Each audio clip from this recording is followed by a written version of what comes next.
Welcome back, Raider Nation. You're tuned in to GrimeCast Media. I'm Raider Dave, straight out the Inland Empire here in Southern California.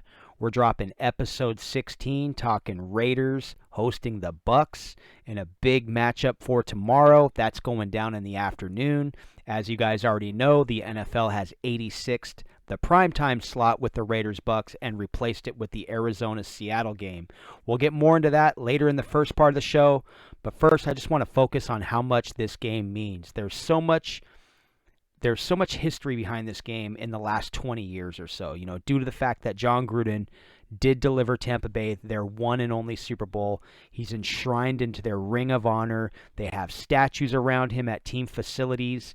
And Super Bowl 37 is basically their history. It's a part of our history that's haunted us. However, on the flip side, from Raider Nation's side, Raider fans already know the deal. We can kill two birds with one stone. We want to get this victory with Gruden on our sideline this time around, and we want to punch a hole in Tom Brady's chest. So we're going to get into that as we kick off the podcast. So if you're new to this channel, hit that subscribe button. We'll be right back after this quick intro from GrimeCast Media.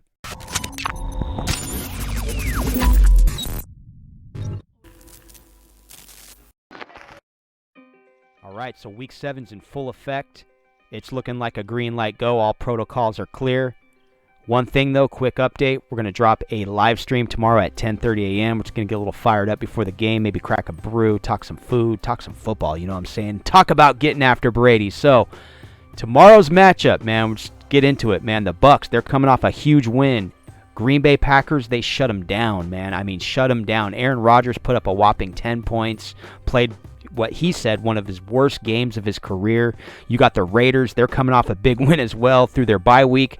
They knocked off the Kansas City Chiefs. They had ripped off 13 straight going back to 2019, all through the Super Bowl, you name it. So both these teams coming off big wins. However, the Raiders, they're just a little dinged up. They're going to be without Trent Brown. We all know the drill. Just didn't do his part. He's burdened the team. The offensive line didn't get a full week of practice. There's a lot of issues going on there. We're going to leave that be for now until more information comes out, and we're going to see what the real, what's really going on with Trent Brown. And then Jonathan Abram, he's going to be out of this game. That's a big loss, man. Jonathan Abram leads this team in tackles. Not only that, you saw a couple weeks ago, you've seen throughout the year for the most part, him taking great angles from the backfield in the safety position. He has those right angles. He had that right, perfectly timed pass breakup in Kansas City. Going to be without his services. Jeff Heath's going to step in and replace him. We're looking for a big game with Jeff Heath in this matchup. Now, one other quick update, though. You guys know this big signing of David Irving, the big defensive tackle from Dallas. The guy's like 6'7", 290 pounds. He's lean. One thing, though, with his arms up, they always talk about his arm length. He's like stands 7'4", with his arm length up there, so maybe we're going to see some stunts. They have announced that he will get some playing time, and he will be active for Week 7. So the Raiders, they definitely get more athletic with the addition of David Irving, and they get a key piece for Rod Marinelli and his defensive line, and once again, trying to establish a pass rush and getting after the quarterback. And when you establish that pass rush, you want to make sure you're getting clean hits. If you're getting to Tom Brady, you want to make sure you get clean hits on Tom Brady, because they'll throw any flag, man. Any hit on Brady, you look at them the wrong way, and they will throw the flag. So the Raiders definitely need to be very creative from the defensive line standpoint, how they're going to apply pressure and how they're going to be effective in executing their game plan. Now, from the flip side on Derek Carr's standpoint, maybe this is the game where Derek Carr continues to ball out. But I don't want to put too much pressure on him. Their offense is already averaging 30 points a game. I think this is the game where Derek Carr and Jon Gruden, they establish this run game, man. Commit to the run game, get everybody involved, continue to do what you do, spreading the ball around. Maybe this is the game where you keep those short intermediate routes, maybe take a couple deep shots. There's clutch players all over the place when you really look at the Raider offense, and continuing to get the ball to your playmakers, because you just look all across the board, man. You've seen Henry Ruggs break loose. I know they're going to be without Brian Edwards in this game. But guys like Zay Jones that have stepped up early on in the season. You have guys like Nelson Aguilar, man, who is really stepping up and a really good signing. But once again, you guys can give me your thoughts on this. Give me your thoughts on the quarterback matchup. Is this a game where Derek Carr needs to ball out? I don't think it is, even though he very well could. You just never know. But I don't think this is a game where you just put it all on Derek Carr. This is a game where you establish your game plan. You make sure you got that running game intact, imposing your will against a tough defense, and I think that's just the key ingredient to winning this football game. Don't put so much on Derek Carr. If Derek Carr balls out, so be it, because you know he tore up Tampa Bay the last time he played them. 500 yards, had one of the biggest games of his career back in 2016. He balled out versus the Bucs. That's a different defense 5 years ago to now. However, you know, whatever Derek Carr comes out to play, we just want it to be a winning football formula. But once again, I don't think this is the game where you put all that pressure on Derek, even though Derek does have good weapons at his disposal. Most importantly, you have Josh Jacobs, a future Hall of Famer, you know, leading the backfield, and Josh Jacobs did a great job in pass protection as well in that Chiefs game. So getting guys like Alec Ingold involved, and like I said, just getting that true Gruden style offense, and who knows, maybe we see the Spider Y2 banana in this game. You know, I could see this coming against this Tampa Bay defense. You just never know. So let's just run through some key matchups real quick here. And basically I put it on coaching. I know it says John Gruden versus Bruce Arians there, but we're talking overall coaching. And I know that's an easy one. Wow, well, coaching always matters. Well, I think it matters even more this week because there were so many twists and turns throughout the week. I mean, John Gruden has had to make several adjustments with his offensive line.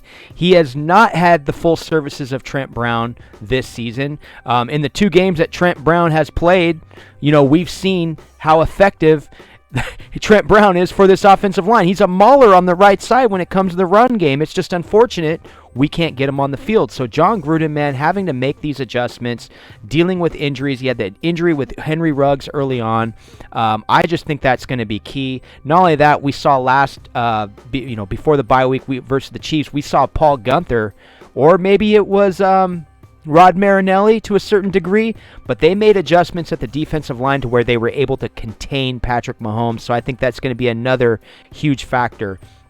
But yes, that's the reason why I have coaching up here as key matchup, because these guys are making adjustments. I mean, coaching's just truly a challenge this year with the pandemic. You know, these guys are having to jump through many hoops to get things done, and just to get damn football games scheduled on the field is crazy right now. So now the Raiders rushing offense versus the Bucs rushing defense. We talked a little bit about that. I think you got to impose your will, man. You got to go for what you do best. You are a rushing offense, man. The Raiders are committed to the run. They're not the best rushing offense in the league, but they are committed to the run. So stick with your game plan, stick with what you do best, and make sure that when you're in the red zone, get Josh Jacobs the rock, man, because he's got a nose for the end zone, baby. Now, right here, this is one I like. Now, you guys know, man, I'm big on cornerbacks. I like the corner wide receiver matchups. I keep just talking up Trayvon Mullen. Man, I love Trayvon Mullen. I like what I see out there, man. I can't wait to see Isaiah Johnson. I hope we get to see a little bit of him out there on the field, man. I'm interested to see what that guy can do. Trayvon Mullen, man, I just love the kid, man. And I just look forward to this matchup. I think this is going to be a huge challenge for him, but I think it's going to be a great matchup, and I think he's playing with a lot of confidence. So I'll just keep my fingers crossed on this. Maybe he gets a big play. We'll see. And last, that's just going to lead us to our keys to victory, man. And this is pretty simple stuff right here, man. Win in the trenches, right? You win in the trenches. We talked about the offensive line. We talked about establishing the run game. We talked about the defensive line, possibly stunting, creating some confusion for Tom Brady. We laid it all out, man. The only way you're going to be effective in executing your game plan is winning in the trenches first, man. So that's key essential in this matchup. And we already saw what the Bucs did to Green Bay's offense last week. So this is truly the most essential piece to getting this victory, man. Now, winning the turnover battle. Of course, you can say this in any game, but in this game, once again, you have a Bucs team, man. This Bucs team, and I believe they are top 10 in the turnover differential, man. They are, let me double check that. They are top 10 in the turnover differential, man. So you got to win that battle. You can't be on the opposite end of that. And that starts with protecting the football. So once again, from the Raiders offensive side of the football, they need to protect the football in order to win the turnover battle. You know, put this on Brady, man. Put all the pressure on Brady and his offense, because right now their strength is defense. And last, man, just like we've been talking, win with defense, baby.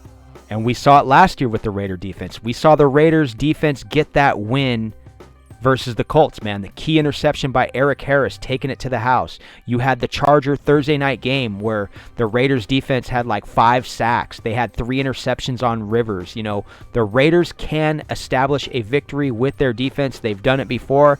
I think this is the key game to do so, man. I think it's necessary in week 7, man. We've seen this defense struggle heavily. Yes, they've showed up in moments, but we want to see them establish some sort of identity and get this victory. That would be huge and something to build on going into the easier, I don't want to say it though, I don't want to say it's the easier part of the schedule, but when you really look at the schedule, it's not as brutal as it was getting through these first 7 weeks, man. This has been a pretty tough schedule through the first 7 weeks. Not the crazy travel miles they had last year, but the way these games have laid out. I mean, the Buffalo Bills, that's a tough matchup. I know that was a home game, but you're playing at New England. You know, the Raiders, they actually probably should have won that game, played a little bit better in that game, I should say, but they've had a rough first 7 weeks, man, and this is going to be a tough game, man. So it'd just be a blessing to see this defense rise up, beat the living crap out of Brady, get inside of his head, and continue to build confidence, man, with this young team. So that's going to be a wrap for tonight's show.